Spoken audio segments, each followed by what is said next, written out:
Greetings, fellow Saiyans, Digidestined, Tamers, and other lifeforms. Welcome back to Saiyan TCG. In today's video, I'm just going to go over the pre-release deck. I'm actually recording this after I open my boxes, so yeah, those are going to be hyped. Look out for those. I decided to just do, just to show what I did, because I did that for the last one, so it's going to be the deck that I played. I didn't do too well. I mean, I don't think it was bad. I think some other people did get a little bit better cards than me, so I did as best with what I could. So for the eggs, I played all the eggs I got. So I pulled a Mon, got Demi-Meramon, Kyokomon, and Gurimon. So I played all of them just because to be able to draw a card. And then they did that new rule where you could put a level 3 without hatching an egg if you didn't have any eggs, which I think was good because, like, before, if you didn't get any eggs and all you had was Digimon, you couldn't actually, like, raise anything in breeding to, like, protect it while you, like, built something up. So I think that was a good idea that they did that. Now to the deck cards. So I used my two pre-releases that I had gotten, pre-release cards that I got for signing up. So I got a Digimon, and I had Innocence Blizzard, which, why did they give blue more stuff? So it's a 3 cost that trashes the bottom of all your opponent's Digimon, and then 3 of their Digimon with no Digivolution cards can't attack or block until the end of their next turn. Why did blue get more stuff? Alright.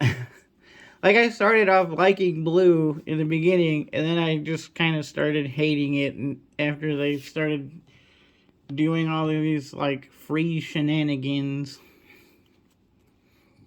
Even though I am looking forward to Imperial Dramon, but that's not doing that freeze stuff. It's just swinging. And then I had 2 super rares that I pulled from my pre-release pack. So one of them was Chimeramon, and then the other one was Oreoman. So yeah, I used both of these. Only because obviously the DNA Digivolve is pretty clutch thing. I mean, you could literally play level 4. Like, if you have one level 4 on the board and then you're able to play another one without passing your turn, then you could go into Chimeramon. You could swing with one of them, then DNA Digivolve into Chimeramon, and then he would gain the colors from underneath him, which was broken. Then Oreoman, I played him because I had, I think, like 3 other X antibody cards, so I kind of like could use his effect if I had the ability to do it. I actually had this in another sleeve because I'm going to build I'm building X antibody just because I got the cards, so I wanted to just try it out because it does look kind of broken. I'm kind of worried. There's like 2 or 3 people that play, or there's 2 people in my locals that play X antibody, and now they're going to be real scary to compete with now that they got all this other support for their deck. So I want to try it out too, even though Imperial Juman is probably going to be my go-to, or I might try the Armor Rush or Black War Greymon. Then other cards, I had Gigadeath. I actually got to use this on somebody. In my last game, I told him I felt bad. But I mean, he like hard played like a level 5 or 6. So he gave me a bunch of memory, and then I was just like, well, I feel bad. But I had a Viman and Willis on board, so I had the 2 colors. So then I bounced it back to the bottom of his deck, and then he was just like, well, I have nothing else to do, so I'm just going to give you the game there. But I felt bad, but the card looks so awesome just to use it. So it was pretty awesome to actually do that. Then we got Metal Greymon, which is good because I'm trying to build the Greymon deck. So his ability, or when Digivolving, you can de-Digivolve one card and then you delete one of your opponent's Digimon with 3000 DP or less. And then his inherited trait is if it has Machine or Dragonkin in its traits, you can attack your opponent's unsuspended Digimon. Which the inherited didn't really come in handy because none of my level 6s were Dragonkin or Machine, so mainly I did get to de-Digivolve somebody, but I totally forgot about that second part. Then we had Soapy Mine, which I did use also. I forgot, I had like 2 level 4s and I swung with both of them and they lived. And then I just DNA Digivolved to delete one of his other Digimon off the board and attack again. Pretty good.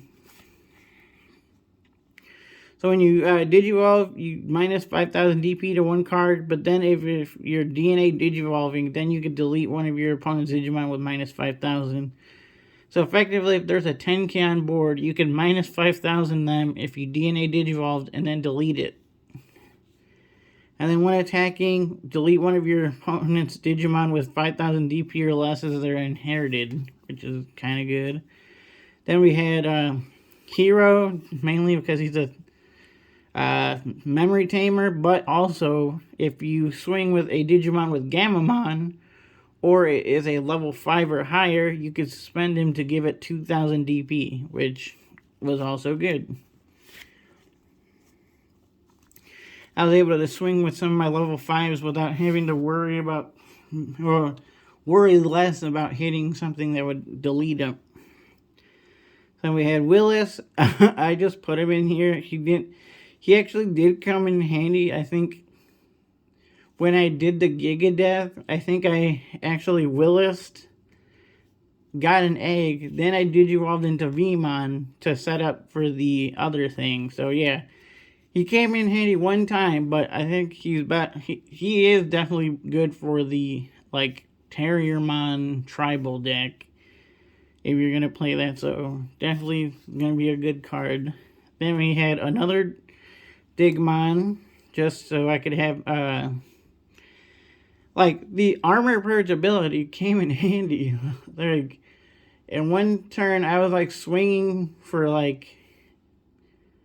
They had 2 securities, and I was able to swing into taking out both of them because I gave him the fire rocket to give him +1, and he died on the first one, but because of armor purge, you just get rid of the armor, and then he still got to swing again, and he was able to live.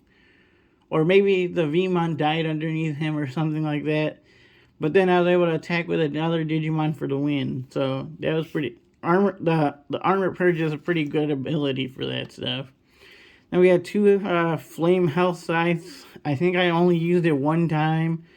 But it's definitely like a good card, especially for the purple and yellow. Which, again, another scary deck that's going to be popular. I'm excited, and yet I'm also like scared of the decks that are going to be around. I have a love-hate relationship with purple and yellow, and now we got a deck that's both colors. It's gonna be some happy times, I guess. Then we got Hookmon, mostly because he was a dual color Digimon. I like that. Then we had Ginryumon because he was an X antibody. Plus, if you Digivolved on top of him with an X antibody, he would have blocker. And then I had Hisyarumon.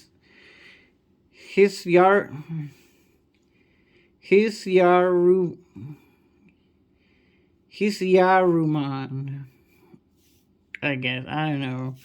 But yeah, so that I could Digivolve on top of him, and then he would have had blocker. And then if I would have Digivolved even further, he would have reboot. And then Ultimate Brachiomon, because he's an X antibody. So I played all the X antibodies I had just so I could do that stuff. So yeah. And we had Catch Mommy Mon. he was just level 5. I didn't have any other Mommy Mons to do his Digivolve 1 effect. So yeah, he was just to give me more level 5s to be able to evolve up. On Juman, we had, because he recovered 1, if you had 3 or less, and then you have Digivolved on top of him to get the recovery.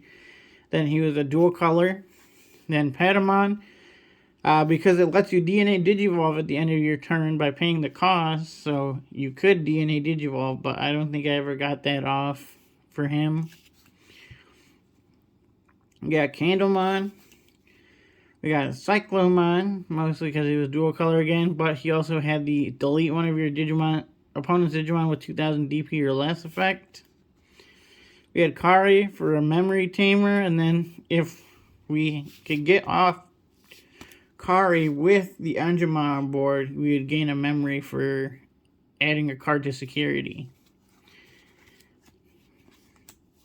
Gazimon was a 2-cost. We had Snow Agumon, so you could play and then you trash the top card on their Digivolution stack. So it doesn't actually get rid of the actual card that's on there. It just removes the very top one underneath their current Digimon. So that came in handy sometimes in case they had some ability that you really wanted to get rid of. We had Disaster Blaster.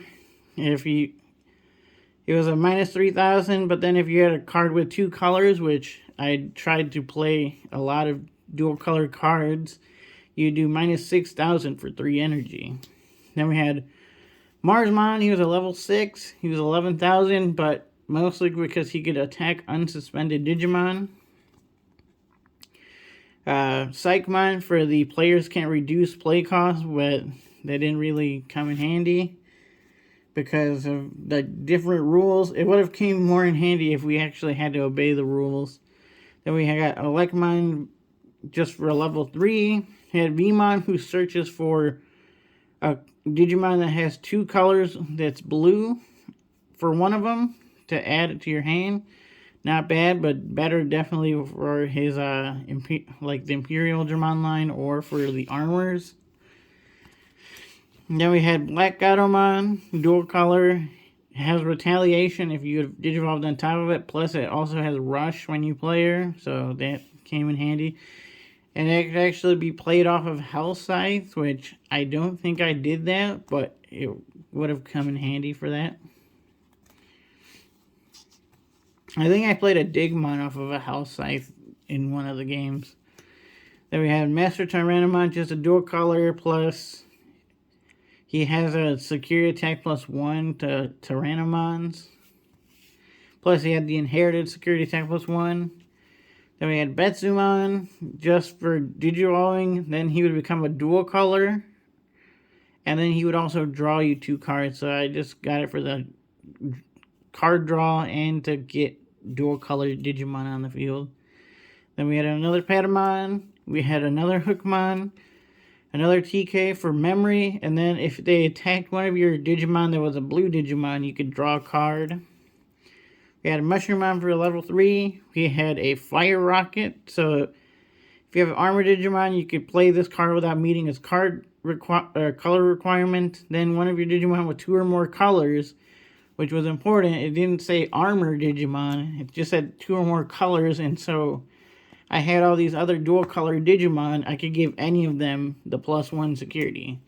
It's just that I needed a Armor Digimon if I wanted to play this without having a red card on the field. But I had the Amano, the Tamer, and then I had some other red Digimon. So I think I usually was able to play this when I would have it.